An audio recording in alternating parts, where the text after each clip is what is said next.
Welcome dear rockers. तो आज हम देखने वाले हैं ओम काली जय काली। तो कहानी की शुरुआत में हम कथादी नाम की एक औरत को जंगल में देखते हैं जहां वो किसी का इंतजार कर रही है। तभी वहां पे एक बस आकर रुकती है जिसमें से कथादी का पति मंजी उतरता है और वो कथादी से कहता है कि हम जिसे ढूंढ रहे हैं वो इसी बस में है। और इतना कहते ही वो बस वहां से आगे चली जाती है। और अब हमें यहाँ पर पता चलता है कि कथादी और मंजी नीरा और वर्जिस नाम के पति पत्नी को ढूंढ रहे हैं। असल में उन दोनों को ढूंढने के लिए ना कथाई को दुराई नाम के गुंडे ने पैसे दिए हुए हैं, क्योंकि दुराई नीरा और वर्जिस को मारना चाहता है। अब जैसे ही इनको ये पता चलता है कि दोनों इसी बस में हैं, तो कथादी एक रॉकेट जलाकर दुराई और उसके लोगों को सिग्नल दे देती है, जो कि जंगल के दूसरी तरफ नीरा और वर्जिस को दूसरे बसों में ढूंढ रहे होते हैं। अब रॉकेट को देखते ही दुराई समझ जाता है कि उन दोनों को वो दोनों मिल चुके हैं, जिसके बाद वो जल्दी से वहां से गुजरने वाली बस के पीछे अपने आदमियों को लगा देता है, जहां उसके दो आदमी बाइक्स के जरिए बस को दोनों तरफ से घेर लेते हैं। और यही चीज वर्जिस भी नोटिस कर लेता है, जिस वजह से वो बीच रास्ते में ही बस को स्लो करवा के अपनी पत्नी नीरा को बस में से उतरवा देता है और जंगल की तरफ भाग जाने के लिए कह देता है। लेकिन वर्जिस खुद उस बस में अकेला रुकता है। आगे कुछ दूरी पर दुराई बस को रुकवाता भी है और फिर बस में चढ़ते ही दुराई के लोग वर्जिस को बुरी तरह मारने लगते हैं। साथ ही वो मीरा को भी चारों तरफ ढूंढते हैं, पर वो उन्हें कहीं भी नजर नहीं आती। और इससे दुराई समझ जाता है कि मीरा बीच रास्ते में ही कहीं उतर गई होगी, जिस वजह से वो अपने आदमियों को मीरा के पीछे जंगल में उसको ढूंढने के लिए कहता है और ये भी कहता है कि जहां भी वो मिले उसको मार देना। कुछ देर के बाद दुराई के दो आदमियों को मीरा मिल भी जाती है, पर अपनी गलतियों की वजह से वो मीरा को मारने की कोशिश में खुद की ही जान गंवा देते हैं। इन सभी चीजों से मीरा बहुत डर जाती है कि क्या हो गया ये, और वो उस समय प्रेग्नेंट भी होती है, जिस वजह से वो वहीं बेहोश भी हो जाती है। वहीं दूसरी तरफ दुराई वर्जिस के गले में चाकू डालकर उसे बहुत बुरी मौत देता है। और यहाँ पर हम गांव के कई लोगों को माता की पूजा करते हुए जंगल में आते हुए देखते हैं, जहां उन्हें मीरा बेहोश नजर आती है और वो मीरा की मदद करते हैं, उसको अपने साथ गांव लेकर आते हैं। वो ये सोचते हैं कि ये माता ने ही हमको यहाँ पर भेजा है मीरा की मदद करने के लिए। सीन यहीं पर होता है कट, और अब 5 साल के बाद तिरुनावेली गांव को दिखाते हैं, जहां पर मीरा इस वक्त रह रही है और उसकी राधा नाम की बेटी भी है। वहीं हम कथादी और मांझी को भी देखते हैं, जो अभी भी मीरा को ढूंढ रहे हैं दोस्तों, लेकिन उनको मीरा कहीं भी नहीं मिल रही होती है। लेकिन फिर वो धीरे धीरे गांव में मीरा को ढूंढ ही लेते हैं। लेकिन इसके बाद कथादी दुराई को कॉल करके कहती है, हम मीरा को अभी भी ढूंढ रहे हैं और कुछ ही दिनों में मेरी बेटी की शादी भी है, तो हमें कुछ पैसों की जरूरत है। तो दुराई कहता है कि मैंने मीरा को ढूंढने के लिए तुम्हें पहले ही काफी पैसे दे दिए हैं, अब जब तक तुम मीरा को ना ढूंढ लो मैं एक भी पैसा नहीं दूंगा। कॉल हो जाता है कट और कथादी मीरा को ढूंढने के लिए निकल जाती है। फिर हम मीरा को उसके गांव में देखते हैं, जहां गांव के सभी लोग मीरा और उसकी बेटी राधा से बहुत प्यार करते हैं। वहीं इस गांव में सभी बहुत ही अच्छे होते हैं। अब क्या है कि जल्दी दशहरा भी आने वाला होता है,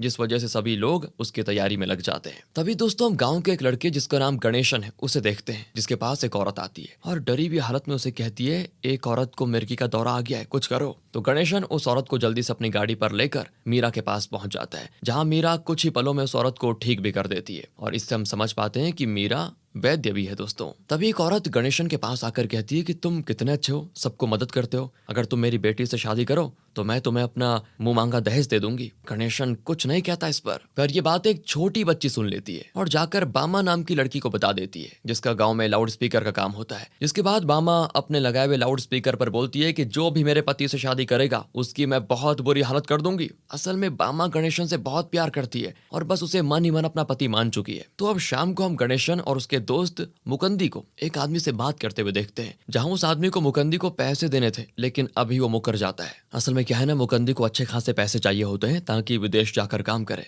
क्योंकि उसकी 3 बहनें और उनकी शादी के लिए ढेरों पैसा चाहिए। हम मुकंदी को पैसे ना मिलने पर वो टेंशन में आ जाता है कि क्या करूं, और ये देखकर गणेशन भी दुखी हो जाता है, क्योंकि दोनों अच्छे दोस्त हैं। फिर रात में जब गांव के सभी लोग माता की पूजा कर रहे होते हैं, तभी वहां पर गणेशन बामा को रोककर कहता है कि तुमने सुबह लाउड स्पीकर पर क्या कहा था। बामा कहती, मैंने जो भी कहा सच कहा है, मैंने हमारी शादी के लिए पूरी तैयारी भी करके रखी हुई है और साथ ही 75,000 रुपए भी जमा किए हुए हैं, जिससे हमारी शादी और हनीमून दोनों हो जाएंगे। पैसों के बारे में सुनते ही गणेशन बामा से कहता है कि मेरे पास 25,000 रुपए हैं और तुम्हारे पास 75,000, तुम अपने 75,000 मुझे दे दो, जिससे 1 लाख होकर हम मुकंदी को पैसे दे देंगे और फिर मुकंदी उन पैसों से विदेश जाकर काम करेगा और जब वो अच्छा कमा लेगा तो पैसे वापस कर देगा। लेकिन ये बातें सुनते ही बामा टेंशन में आ जाती है, पर गणेशन फिर उससे कहता है कि देखो, अगर तुमने ऐसा किया तो मैं दशहरे के खत्म होने के बाद तुमसे पक्का शादी कर लूंगा। अब ये सुनते बामा तो खुशी खुशी पैसे देने के लिए मान जाती है। वहीं हम कथादी और मांझी को उसी गांव में देखते हैं दोस्तों, जहां वो दोनों मीरा और उसकी बेटी को ढूंढ लेते हैं और इस बारे में दुराई को कॉल करके बताते भी हैं, जहां दुराई मांझी से कहता है कि तुम मीरा की बेटी को मार दो और मैं तुम्हें 15,000 के बदले 20,000 उतार दूंगा। तो अब कथादी और मांझी वैसे बहुत गरीब होते हैं, जिस वजह से वो दुराई की बात मान लेते हैं, क्योंकि उनको अपनी गरीबी दूर करनी है। और जब गांव के सभी लोग रात में माता की पूजा में लगे होते हैं तो मीरा भी राधा से दूर होती है उस समय।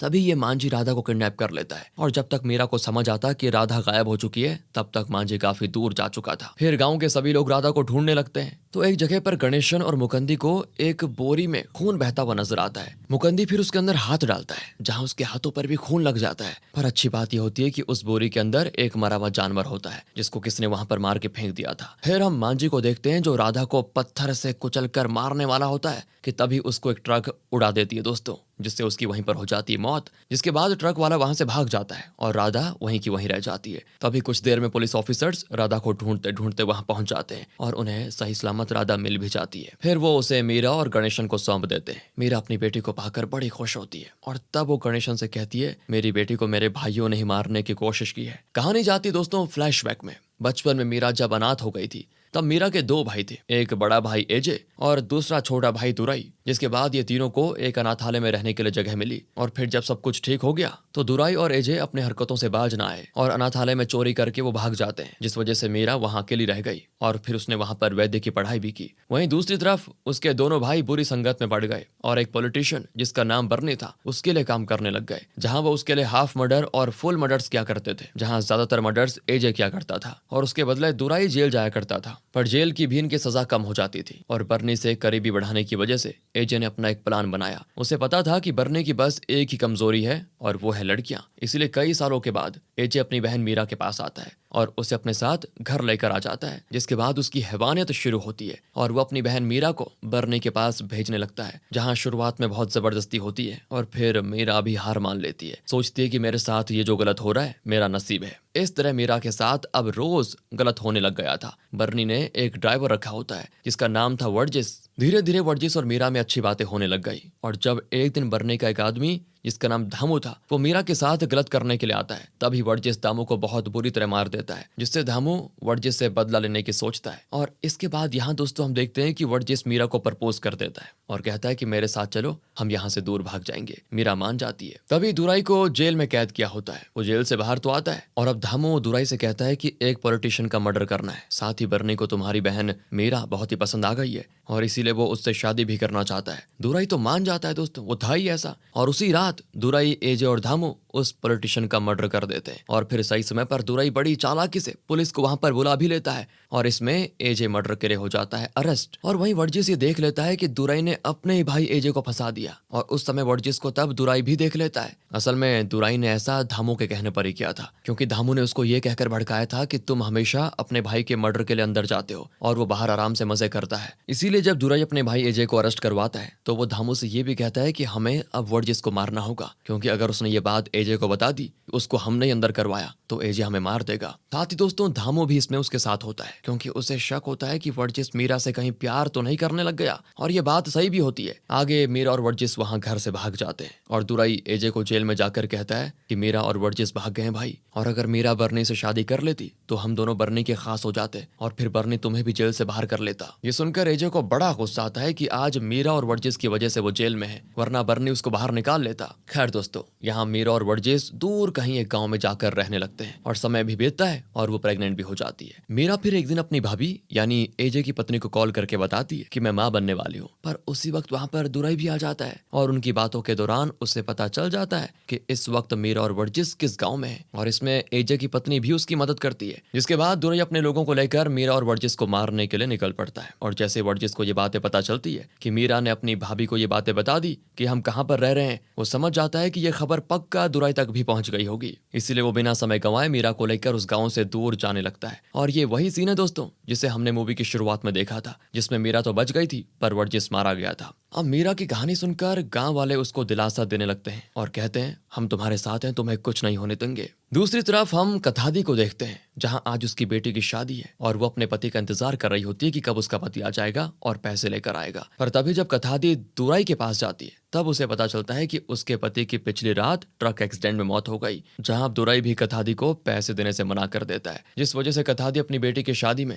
दहेज नहीं दे पाती और लड़के वाले उसकी बेटी से रिश्ता तोड़कर बीच शादी में ही उठकर चले जाते हैं, जिससे कथादी फूट फूट कर रोने लगती है कि आज उसका पति भी नहीं है, उसकी बेटी की शादी भी नहीं हुई और उसके पास पैसे भी नहीं है। अब उसी रात जब गांव में दशहरे की तैयारी चल रही होती है, तभी दुराई के लोग मीरा और उसकी बेटी पर हमला कर देते हैं, जिसमें राधा तो बच जाती है पर मीरा को चाकू लगने से बेहोश हो जाती है वो। और इसी बीच मुकंदी और बामा मारे जाते हैं। पर इसमें दुराई का एक आदमी गांव वालों के हाथ लगने वाला होता है, जिससे ये होता कि गांव वालों को पता चल जाता कि ये गुंडे दुराई ने भेजे हैं। पर ये ना हो, इसी वजह से दुराई के जो बाकी गुंडे थे वो अपने इस साथी का गला काट देते हैं ताकि ये उनको बता ही ना पाए। अब अपने आदमियों की यह हरकत सुनकर तो दुराई भी अगले सीन में हैरान हो जाता है। दूसरी तरफ गांव में मातम का माहौल होता है। बामा और मुकंदी का अंतिम संस्कार किया जाता है और वहीं मीरा हॉस्पिटल में घायल बेहोश होती है। गणेशन पूरी तरह से अकेला हो गया था, क्योंकि कुछ ही दिनों में वो बामा से शादी भी करने वाला था और अब बामा नहीं रही। वो इतना दुखी होता है कि बस अब वो दुराई से बदला लेने का फैसला करता है, क्योंकि हाँ, उसे इस बात का अंदाजा था कि यह हमला दुराई नहीं करवाया होगा। इसीलिए गणेशन अपने कुछ लोगों को साथ लेकर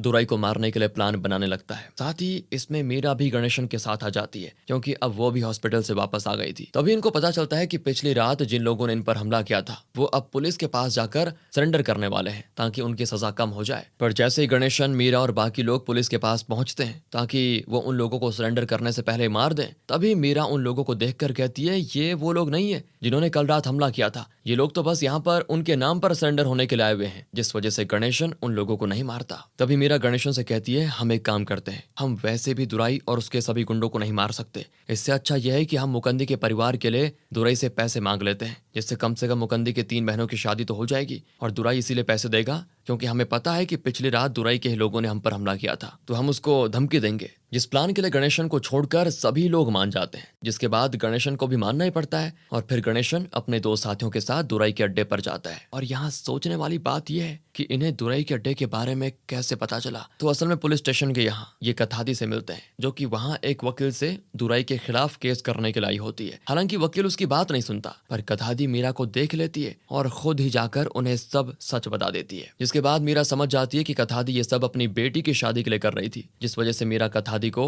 अपने 2 सोने के कंगन दे देती है। और वहीं कथादी इनके साथ मिलकर दुराई के अड्डे के बारे में इन्हें बता भी देती है। लेकिन दुराई के अड्डे पर दुराई नहीं होता, पर दामू वहीं पर होता है। अब गणेशन और उसके 2 लोगों को दामू के बारे में भी पता होता है, क्योंकि मीरा ने पहले ही उन्हें पूरी कहानी बता दी थी। अब दामू से बात करके ये लोग उससे पैसे मांगते हैं। इसी बीच गलती से गणेशन का एक आदमी मीरा का नाम ले लेता है, जिससे दामू को पता चल जाता है कि मीरा अभी भी जिंदा है, क्योंकि उसको ऐसा लग रहा था कि मीरा पिछली रात ही उस झपड़ में मारी गई होगी। अब दामू ये जानते ही गणेशन और उसके लोगों पर हमला करवा देता है, जिससे यहाँ भी लड़ाई शुरू हो जाती है। उसी बीच इनको ये भी पता चलता है कि बर्नी भी इस अड्डे पर है और एक लड़की के साथ वो भी। गणेशन फिर बर्नी पर भी हमला करने वाला होता है, जिससे डरकर बर्नी भागने लगता है और ऊपर छत से गिरकर एक ट्रांसफार्मर पर गिर पड़ता है, जिससे क्या होना था उसकी मौत। उसकी मौत देखकर सभी वहां से भाग जाते हैं। वहीं दूसरी तरफ हम मीना नाम की एक औरत को देखते हैं, जो कि उस आदमी की पत्नी होती है जिसका पिछली रात दुराई के लोगों ने गला काट दिया था। मतलब वो आदमी भी दुराई का आदमी था और अब दुराई की दोस्तों उसकी पत्नी मीना पर बुरी नजर है, जिस वजह से दुराई अपने लोगों की मदद से मीना को किडनैप करवा लेता है और उसके साथ गलत करने का इरादा रखता है। लेकिन किसी तरह मीना कैद वाली जगह से भाग जाती है, पर उसे दुराई के लोग वापस पकड़ लेते हैं। वहीं यहाँ बर्नी की लाश देखकर पुलिस वहां इन्वेस्टिगेट करने आती है कि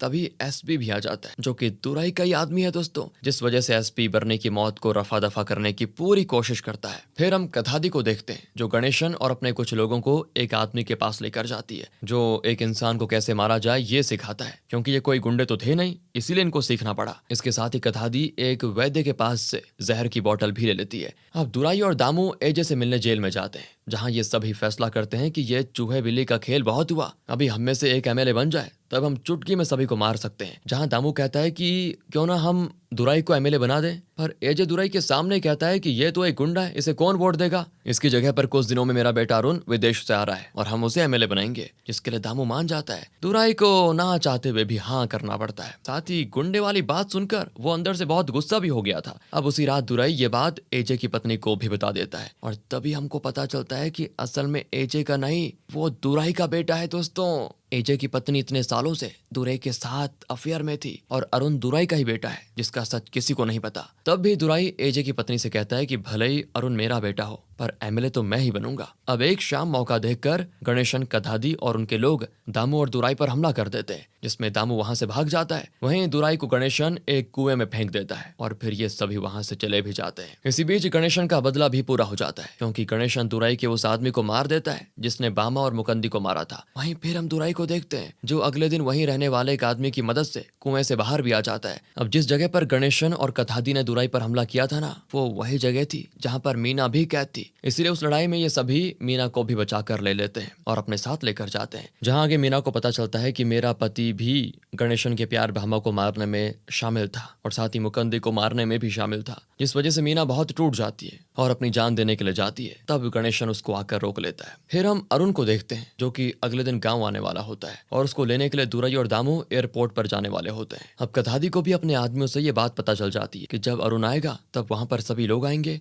इसीलिए वो गणेशन के साथ उसी वक्त उन पर हमला करके सभी को वहीं मारने का फैसला करती है। पर उससे पहले रात में गांव वाले और गणेशन मिलकर साथ में मीरा भी कथादी की बेटी की शादी करवा देते हैं, जिससे कथादी की टेंशन ही खत्म हो जाती है। अगले दिन दुराई और दामू अरुण को एयरपोर्ट लेने आते हैं, पर तब इनको पता चलता है कि अरुण को किसी ने किडनैप कर लिया और वो किडनैपिंग किसी और ने नहीं, कथादी ने करवाई थी। दुराई और दामू भी समझ जाते हैं कि कथादी और गांव वालों ने मिलकर ही ये काम किया होगा। साथ ही कथादी दुराई का सच सबके सामने लाने के लिए हर जगह ये भी पोस्टर्स लगाने लगती है कि एजे जिस मर्डर केस में अंदर गया वो मर्डर असल में दुराई ने किया था। अब दुराई तो किसी भी तरह कथादी, गणेशन और मीरा को मारना चाहता है। सोचता है कि इससे पहले मेरा सच सभी को पता चले उन्हें मारना होगा। तो अब रात का समय होता है। दुराई दामू और अपने लोगों के साथ गांव वालों पर हमला कर देता है, पर वहीं हम देखते हैं कि अरुण दुराई के खिलाफ खड़ा हो जाता है। असल में मीरा अरुण की बुआ लगेगी ना, और वो अरुण को सब सच बता देती है कि दुराई की वजह से ही तुम्हारे पिता एजे अभी जेल में है, जिस वजह से अरुण भी इनके साथ हो जाता है। फिर वहां भी लड़ाई शुरू हो जाती है, लेकिन दामू यहाँ से किसी तरह बच के भाग जाता है। पर गणेशन गुस्से में दुराई पर हमला करके उसको एक बड़े पत्थर से बार बार हमला करके मौत दे देता है, जिसके बाद वहां एसपी पुलिस के साथ आ जाता है।